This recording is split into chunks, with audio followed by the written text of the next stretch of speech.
Alhamdulillahirabbil alamin, assalatu wassalamu ala Muhammadin wa ala alihi wa ashabihi ajmain, amma ba'du. Segala puji bagi Allah yang telah menganugerahkan berbagai nikmat kepada kita. Di kesempatan ini saya akan menyampaikan ketika anak menjadi musuh. Dalam Al-Quran itu ada 4 macam kedudukan anak. Anak yang pertama bisa sebagai perhiasan. Fungsi perhiasan untuk memperindah dan mempercantik sesuatu. Ketika mempunyai anak yang saleh, maka orang tua itu menjadi nampak keluarganya indah, sedap dipandang mata, dan bermartabat berwibawa. Dalam surat Al-Kahfi ayat 46, Allah berfirman, A'udzubillahi minasyaitonirrajim. Al-malu wal banuna zinatul hayatid dunya. Harta dan anak itu adalah perhiasan hidup di dunia. Dengan harta orang berwibawa, dengan anak orang tambah berwibawa. Anak dan harta itu menjadikan keluarga seseorang bertambah wibawa. Yang kedua, bahwa anak itu dalam Quran dari sisi positif disebut sebagai qurrata a'yun. Dalam surat ke-25 ayat 74, Allah itu mengabarkan bagi hamba-hamba yang bertakwa, yang beriman, hamba-hamba yang saleh, hamba-hamba yang benar dalam ketakwaannya, itu selalu berdoa, Rabbana hablana min azwajina wa dzurriyyatina qurrata a'yun. Rabbana hablana, ya Allah anugerahkanlah kepada hamba min azwajina, pasangan hidup untuk hamba, wa dzurriyyatina, dan keturunan hamba, anak cucu keturunan hamba, qurrata a'yun. Qurrata a'yun itu penyejuk hati, penyejuk mata, sehingga ketika ada di sekitar kita itu menjadi penghibur bagi kita, penenang bagi kita, penyejuk bagi kita. Serasa rumah itu berasa di surga ketika mempunyai pasangan hidup dan anak keturunan yang qurrata a'yun. Lalu yang ketiga, anak itu ini definisi negatif. Keadaan yang negatif. Anak bisa menjadi musuh bagi orang tua, baik di dunia apalagi di akhirat. Ini dikabarkan oleh Allah dalam surat ke-64, surat At-Taghabun ayat 14. Allah berfirman, wahai orang-orang yang beriman, inna min azwajikum, sesungguhnya dari pasangan hidup-hidup kalian, bagi seorang istri tentunya suaminya, bagi seorang suami itu istrinya. Pasangan hidup itu adalah ujian. Dalam bahasa di sini disebut aduan, sebagai musuh. Demikian juga wa auladikum, anak turunanmu itu bisa jadi musuh bagi kalian. Fahdaruhum, oleh karena itu berhati-hatilah. Ayat ini sesungguhnya kaitannya turun dengan kasus Auf bin Malik al-Asja'i. Ketika ia itu akan berangkat perang, jadi ketika itu diumumkan untuk berperang, istrinya dan anaknya itu merengek meminta kepada suaminya, Bang, bagaimana dengan kami? Lalu siapa nanti yang akan hidup menemani kami? Lalu kami akan hidup dengan siapa? Bersama siapa? Lalu siapa yang akan bertanggung jawab terhadap hidup keluarga kita ini? Rengaan mereka itu meluluhkan hati Auf bin Malik al-Asja'i, sehingga ia mengurungkan pergi berperang, berangkat untuk berjihad. Tidak lama berselang setelah itu lalu turunlah ayat bahwa sesungguhnya di antara pasangan hidup dan anak kalian itu ada orang yang menghalangi kepada ketaatan kepada Allah. Bahasanya aduwal lakum, menjadi musuh bagi kalian. Yang keempat, definisi masih negatif ini, dari sisi negatif, anak itu menjadi fitnah. Fitnah itu ujian, cobaan. Dalam surat At-Taghabun ayat berikutnya, yaitu ayat 15, Allah berfirman, innama amwalukum, sesungguhnya harta-harta kalian, wa auladukum, dan anak-anak kalian, fitnatun, menjadi fitnah, menjadi ujian, menjadi cobaan. Sebagai penjelas kita coba lihat dari mass media. Saya ambil dari Suara Sumsel pada 24 Januari. Sekarang 28 ya, berarti 4 hari yang lalu. Itu ada kejadian di mana 3 anak kandung menggugat ibunya. Di mana ibunya sudah tua renta karena usianya udah 72 tahun. Nenek berusia 78 tahun ya. Nenek yang berusia 78 tahun itu digugat anaknya soal tanah warisan. Daminah asal Banyuasin, Sumatera Selatan digugat oleh 3 anak kandungnya. Mila Katuarina, Aprilina, dan Herawati. 3-tiganya perempuan, itu dia menggugat soal warisan. Ketiga anaknya tersebut meminta bagian harta atas tanah yang telah terjual punya ibunya. Saat sesi mediasi itu tidak ketemu jalan keluarnya. Bahkan Daminah, ibu dari ketiga anak tersebut, murka karena perbuatan anak kandungnya yang melaporkan dirinya ke pengadilan agama. Lalu ibu Daminah itu berkata, kalau sudah begini mereka bukan anak kandung lagi. Saya melahirkan anak setan. Durhaka dia, durhaka mereka itu. Mereka bukan anakku. Ini fenomena akhir zaman sepertinya. Namanya waris itu kan baru terbagi kalau sudah nggak ada. Kalau orang tuanya masih hidup itu kan bukan waris. Dan memang kepemilikannya masih punya orang tua. Mau dijual, mau dihibahkan, mau dikasihkan, mau disedekahkan. Itu kan memang masih milik orang tua. Ini sepertinya anaknya yang nggak paham. Lalu siapa yang salah? Kalau dilihat dari kacamata orang tua, ya orang tuanya dulunya gimana cara didiknya. Dari sisi anaknya nggak paham, nggak ngerti, lalu nggak tahu tata etika, nggak tahu akhlak, nggak tahu cara bakti. Boleh jadi karena orang tuanya sendiri tidak ngajarin seperti itu. Jadi si malakama, gak bisa disalahkan salah satu dari kedua pihak tersebut. Yang kedua itu tadi nenek 78 tahun. Ini lebih ekstrim. Kakek 85 tahun digugat anaknya. Dilaporkan ke pengadilan. Lalu sidang antara penggugat dan tergugat. Pak Koswara di Bandung itu dia tertatih-tatih harus menghadiri sidang karena menjalani sidang perdata di Pengadilan Negeri Bandung, digugat oleh kedua anaknya. Anak yang kedua namanya Deden, anak yang ketiga namanya Masitoh. 2 anak ini menggugat. Deden yang menggugat lalu mengambil adiknya sebagai pengacara. Yang jadi persoalan adalah ketika sidang perdana, kuasa hukum yaitu Masitoh, anak ketiga dari Pak Koswara, itu tidak hadir karena meninggal duluan akibat serangan jantung. Ini yang jadi susah. Lalu gimana? Apa meninggalnya husnul khotimah kalau seperti itu caranya? Karena menjadi pengacara kakaknya untuk menggugat ayahnya. Namanya ayah itu kan gak ada mantan. Dalam gugatan tersebut, Deden anak kedua dan Nining istrinya itu meminta ayahnya Koswara untuk membayar 3 miliar jika dia pindah dari toko yang milik ayahnya itu.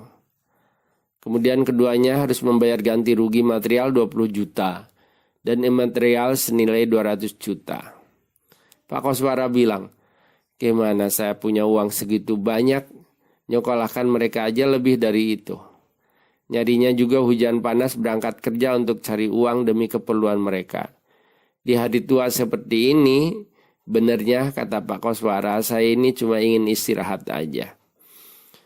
Ini kasus yang kedua yang bikin miris, di mana seorang anak tidak tahu cara bakti pada orang tua. Orang tua di usia senja, dia justru dihadapkan pada pilihan yang dilematis. Bagaimanapun dia anak sendiri, tapi ketika terjadi kasus seperti itu, maka putuslah tali hubungan antara anak dan ayah.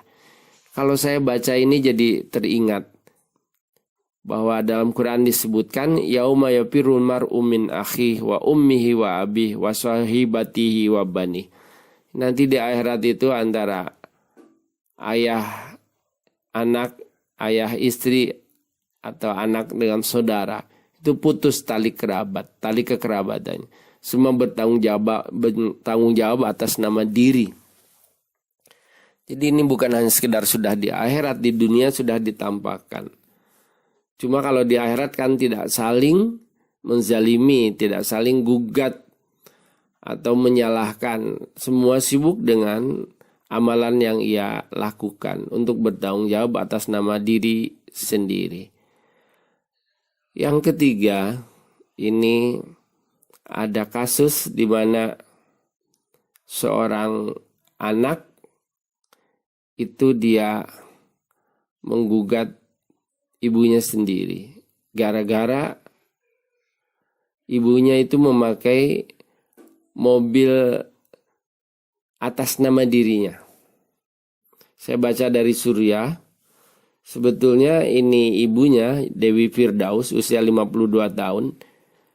Dia itu menjual mobil di tahun 2013. Dia menjual mobil Toyota Yaris lalu ditukar dengan mobil Fortuner. Begitu laku Toyota Yarisnya dibeli oleh dealer, belum sempat ganti nama, masih atas nama dirinya, lalu dia mengambil mobil baru. Dengan niat yang baik dia atas namakan mobil itu untuk anaknya, atas nama anak. Belakangan hari ini terjadi gugatan. Hari Selasa 26 Januari, kalau dari sekarang 2 hari yang lalu.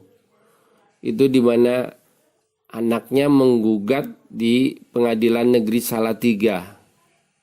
Mobil yang dipakai oleh ibunya itu, ia harus dihitung sebagai mobil sewa. Kalau nggak dikembalikan maka dianggap itu sebagai selama ini dia nyewa. Nah, kalau juga dia tidak bisa mengembalikan dan tidak bisa bayar sewa, maka rumah yang ditinggalinya itu dianggap sebagai jaminan. Ibunya itu miris dan menangis. Bagaimana bisa terjadi seperti ini? Ia bilang bahwa anak saya itu dilahirkan dengan sesar, sehingga buktinya masih ada di sayatan perut ini belum hilang. Tidak menduga dia bisa mendapatkan gugatan, bisa menerima gugatan dan harus sidang dengan anaknya sendiri. Ini sebetulnya yang salah juga siapa? Mungkin ibunya itu sibuk dia sebagai pekerja, lalu anaknya tersia-siakan sehingga pola asuhnya tidak normal. Akhirnya tidak ada hubungan emosionalitas, tidak ada hubungan emosional, tidak ada hubungan psikologis, merasa anaknya jauh. Boleh jadi mungkin ini anaknya dirawat oleh pembantu, begitu besar dia tidak punya rasa dekat secara emosi, secara kejiwaan dengan ibunya. Sampai dia berani menggugat ibunya sendiri yang itu ibu kandung.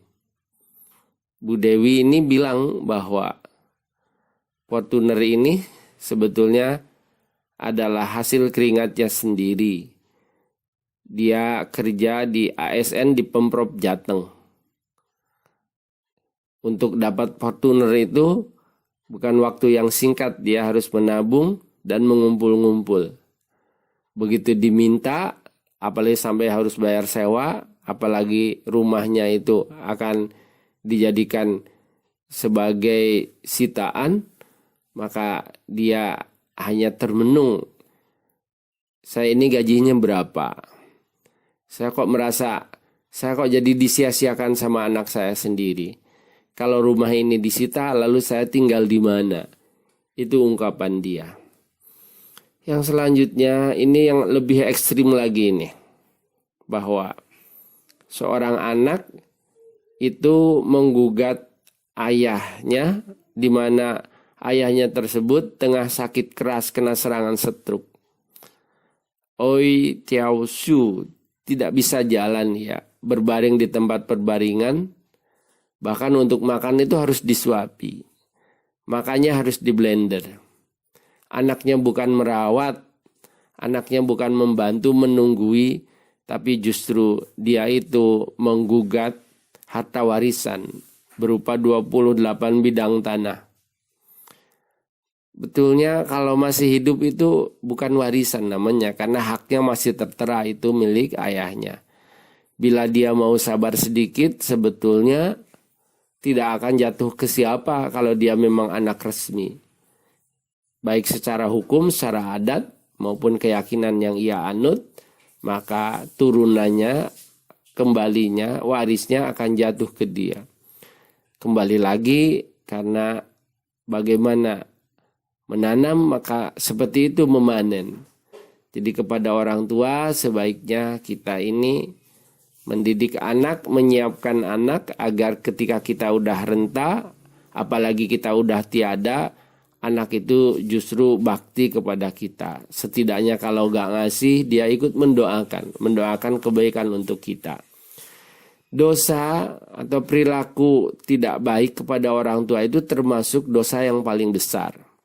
Dalam riwayat Bukhari dan Muslim ini dijelaskan bahwa Abu Bakrah itu pernah bertanya pada Nabi. Nabi bersabda, "Ala unabbiukum bi akbaril kabair." Sahabat-sahabat, maukah kalian aku beritahu mengenai dosa yang besar, paling besar di antara dosa besar? Lalu Nabi bersabda, ada 3 dosa besar itu. Yang pertama adalah al-isyraku billah, mengambil Tuhan lain selain Allah, padahal Allah yang menciptakan, Allah yang memberi hidup, memfasilitasi hidup, Allah yang tempat kita kembali kalau kita setelah menyelesaikan tugas hidup untuk kembali ke haribaannya, lalu mengambil Tuhan selain Dia, maka ini dosa yang terbesar, bahkan dosanya tidak berampun. Innallaha la yaghfiru ayyushraka bih. Allah tidak menyediakan ampunan bila dia diduakan, dia diserikatkan, mengambil Tuhan selain Allah, apalagi sampai ke bawah mati, nggak ada ampunan untuknya. Yang kedua, Nabi bersabda, wa uququl walidain, durhaka pada orang tua, menyakiti orang tua. Apalagi sampai orang tua berkata yang tidak baik, itu sebetulnya doa. Biasanya nggak nyampe sampai di akhirat, di dunia itu udah kontan. Entah berupa hidupnya yang susah terus-menerus, dilanda musibah yang tiada henti, atau dia mati dalam keadaan jelek, su'ul khatimah. Itu semua karena durhaka sama orang tua. Jadi ada satu dosa yang biasanya balasannya gak nyampe di yaumil hisab, di dunia sudah nampak, bila orang itu durhaka sama orang tua. Yang ketiga, dosa yang paling besar di antara dosa-dosa besar itu adalah Nabi bersabda, kauluzur, ia bersaksi dusta, berkata dusta.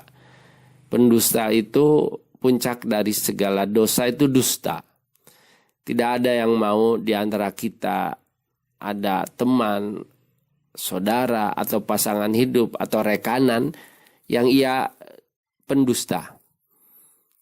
Karena orang berdusta, untuk nutupi kedustaannya harus berbuat dusta sampai dia agak ngerti kalau dustanya itu sudah diketahui, tapi dia tetap memproduksi kedustaan.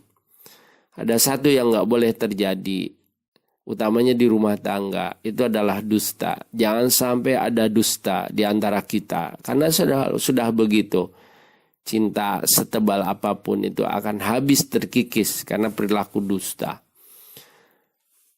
Ada juga hadis yang menjelaskan di mana dua dosa yang akan disegerakan siksanya. Dari Abu Bakrah, ma min dambin azdaru ayu ajjila li sahibihil ukubah. Tidak ada dosa yang lebih pantas untuk disegerakan balasannya, siksanya bagi pelakunya, kecuali satu, adalah dosa al-bagi, melampaui batas, zalim. Jadi tidak proporsional, tidak adil. Zalim itu ghairu adil, melampaui batas, tidak bisa menempatkan pada porsi dan proporsinya. Padahal keadilan itu adalah puncak tertinggi antara hubungan sesama manusia, itu adil. Sejahat-jahat orang, kaum penjahat Bromo Curah pun itu kalau memilih pemimpin, ingin pemimpinnya yang adil. Di Islam, seorang suami kalau ingin nambah istri, syaratnya hanya satu, adil. Istri pun akan menerima bila suaminya itu adil. Jadi adil itu adalah harapan tertinggi, hubungan tertinggi, puncak di antara hubungan sesama manusia, keadilan. Yang kedua adalah waqati'atir rahim, itu memutus hubungan baik dengan orang tua, silaturahmi dengan orang tua. Memutus hubungan itu jangankan dengan orang tua, dengan saudara, dengan tetangga. Itu menyebabkan amalnya itu tidak terangkat. Amalnya tidak diterima. Nah, ini apalagi dengan orang tua yang pernah melahirkan menjadi sarana wasilah hadirnya dia di dunia ini. Apalagi dia seorang ibu. Ibu itu adalah satu-satunya makhluk yang mempunyai rahim. Laki, bapak itu gak punya rahim. Rahim itu seakar dari kata roha mim. Itu adalah kasih sayang. Jadi ketika durhaka pada ibu itu sama dengan memutuskan kasih sayang. Seolah-olah dia tidak pernah berada di rahim. Apalagi itu Ibu Damina sampai menyumpah serapah. Ini anak durhaka sampai 3 kali.